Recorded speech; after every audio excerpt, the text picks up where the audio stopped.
کتنے لوگ میسج کرتے ہیں، میں جوانوں کی بات کر رہا ہوں، جوان بچیاں بھی میسج کرتی ہیں، جوان لڑکے بھی میسج کرتے ہیں کہ ہمیں عشق ہو گیا ہے، ہمیں محبت ہو گئی ہے مولانا، ہم سے رہا نہیں جاتا، ہمیں راتوں کو جاگ جاگ کر کوئی عمل بتائیں، کوئی چیزیں بتائیں۔ عزیزان محترم، یہ کھوکھلے راستے ہیں، یہ حقیقت نہیں ہے، اسلام اس کی اجازت نہیں دیتا۔ ٹھیک ہے، اگر آپ کو کوئی پسند کسی وجہ سے آ جائے تو صحیح طریقہ گھر والوں کے ذریعے ہے۔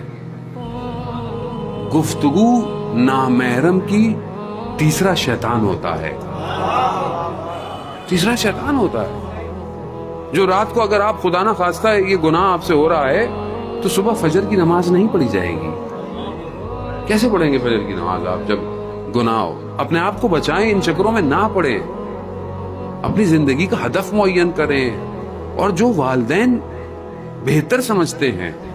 دیکھیں، خود جب انسان کوئی لڑکا اگر اپنے لیے کوئی لڑکی کو ڈھونڈتا ہے نا تو وہ صرف لڑکی کو دیکھتا ہے، جبکہ گھر والے خاندان دیکھتے ہیں، اور تربیت خاندانوں میں ہوتی ہے۔